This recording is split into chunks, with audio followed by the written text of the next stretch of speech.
Three-tone things and a butterfly? What can we make with three-tone things and a butterfly?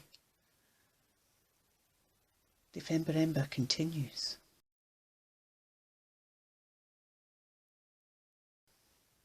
I went through the stash of Lottie had sent me and I found this butterfly. There were several butterflies from this die cut. I don't know if it's the card she was using, but it hasn't quite gone out, but it's interesting the way we've got indentations rather than full-blown cut-throughs for most of it. There's this bit of French paper that has been torn. There's this bit which is torn out of a journal or something and is torn along here. And it's also got a couple of butterflies on it, which made me feel like really you should take this one. I love the fact it's got this stamping on and this spray. I'm always kind of tempted that this bit I'm not going to do anything at all. Well, we'll see.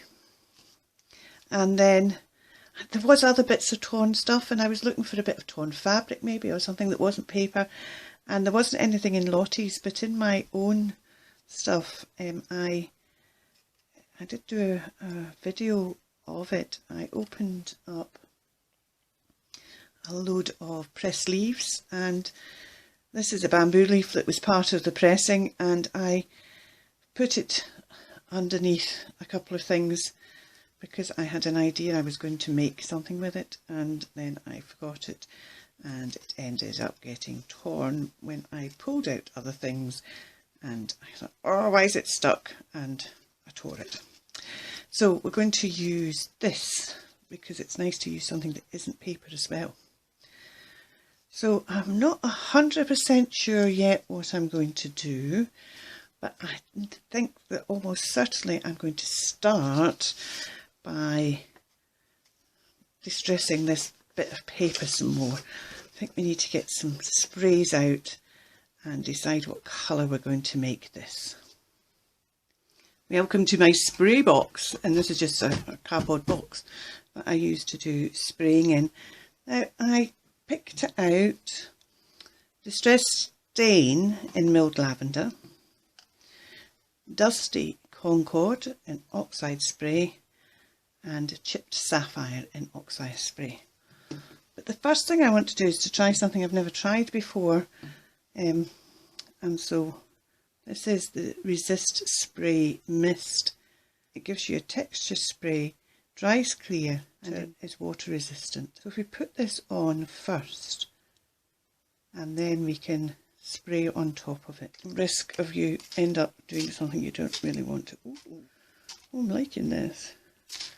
It comes out in a scooter rather than a spray, but that's looking quite interesting. So, well, I've been in the middle of sticking down my background. I've taken this paper and trimmed it apart. It's very neat. I was going to tear it, but I thought, no, let's just trim it and make sure you can do it. I might tear this yet. This is the tear that was there, so that's why I put that on top. I need to sort this out. I tried to tear around this, but didn't really work, but that's okay. I'm going to leave it as it is. I wish I'd inked round this teared hole, but I put a little bit underneath just so you didn't see the brown through. Quite like that. Doing that down there. This paper isn't quite long enough. When it gets down to this, it's starting to lose the width here. And I'll just, and if I tear this apart, then I can put that on. That's the plan, to put that there to finish that wee gap that's there. However, I've decided that I need to colour this because I'm doing this. The other bit I'm going to do with purplies to go with the green, and I've got a red butterfly, so I feel like I need to introduce a bit more red. Now, I don't want a lot of red, but I do want a bit of red down the bottom. I know, I can hear you saying, red and green should never be seen. Load of nonsense. Load of nonsense. Let's take this out of here. let's put this in here. If red and green are fine enough for nature, they're fine enough for me. I'm going to use Barn Door mainly. It's only red spray I have. Now, Tim Holtz tells you to shake it like that, and that's so it doesn't splatter inside the nozzle. The nozzle lid. I heard him say this once, and he recommends you just hold something over the nozzle and shake it like this because it's quicker. So that's what I do now, and I've never had any problem with it. So let's not. I don't want to overdo it a bit, and I want some big. That's plenty. Maybe more than I intended, but that'll certainly do. And I'm actually also going to give a wee splash as well, because I like that wee splash, but I wanted a wee bit. There we go. This is why I need a splatter box, because missed it again. I'm always missing the things and they go splattering everywhere else. If you've got a splatter box, at least they don't go splattering all over everything else. Oh, go on. You've got to do it there now as well, haven't you? There we go.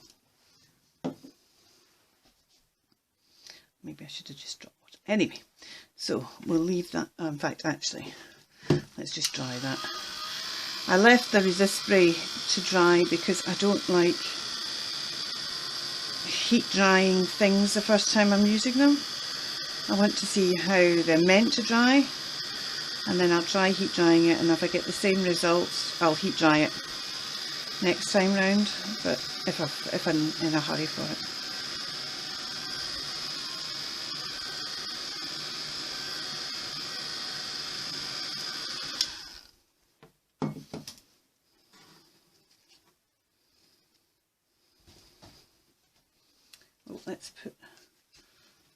Let's not put that back in there. Is this dry? This is dry. So let's turn over the paper. Oh, that's a bit messy as well. But that's got blues in, but there's reds there. Let's get a new bit of paper. What have we got here? Oh, I haven't used this bit. These are bits of paper that sometimes end up in collages, sometimes don't. So let's start with the stain. The stains don't need to be shaken up quite so much, but they just don't need to be shaken. And let's go at the top corner for the stain.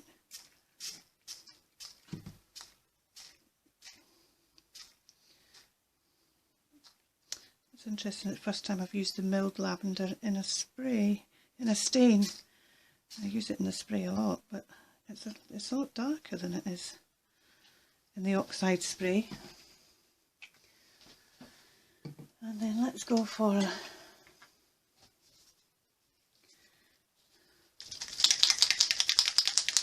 brush corduroy.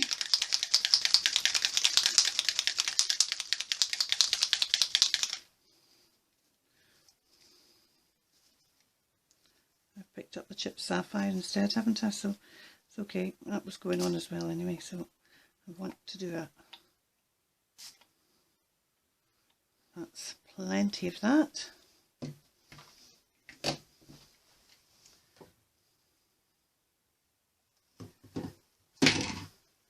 And the brush corduroy.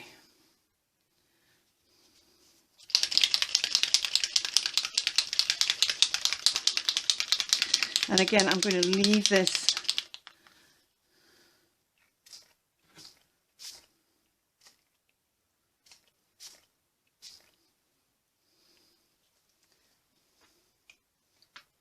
I've got a bit of cotton wool on the nozzle.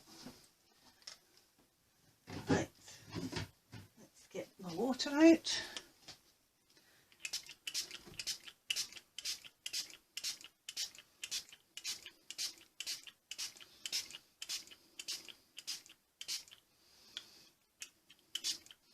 I'm presuming. Oh yes, you can see how it's starting to go away from those resisty bits.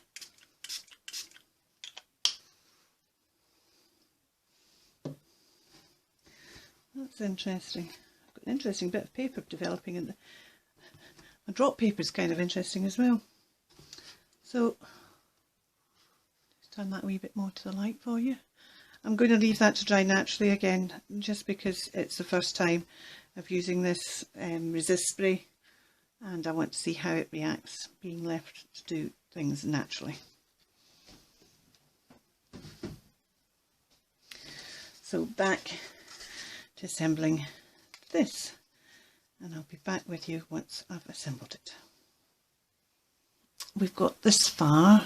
We've left this bit showing because I wanted to show that it was torn paper, and the little bits that were taken off we've now spread around just to kind of get the colours around a bit.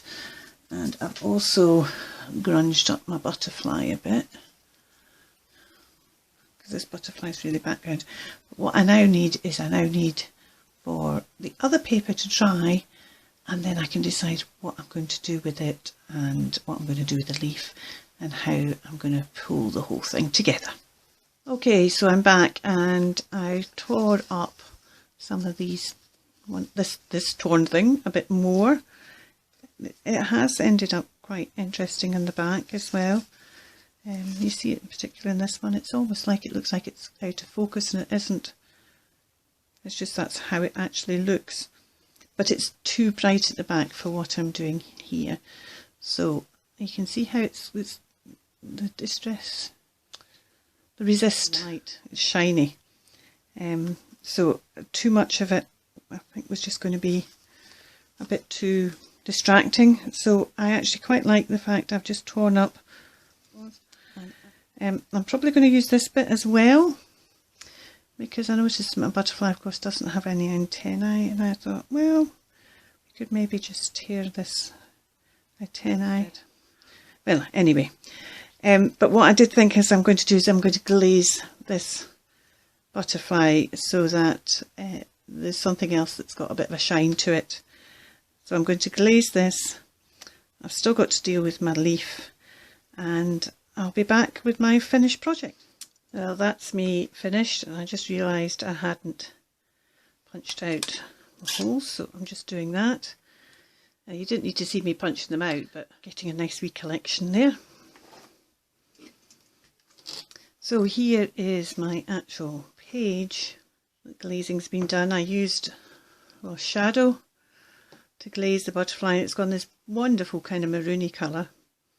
And I used the leaves because the shape of them reminded me of the shape of the wings. So I've kind of done an echo of the butterfly with the leaves behind. So because I've got this butterfly here and this butterfly here, and now this butterfly here, it's turned out as 3 torn things and 3 butterflies instead of 3 torn things and a butterfly. But it's kind of different from what I was expecting. But that's okay.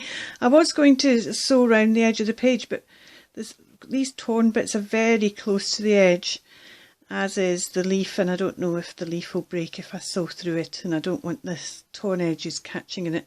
So I decided not to sew around the edges of it. So I haven't actually inked it, and that's because I'm not convinced I want to ink it.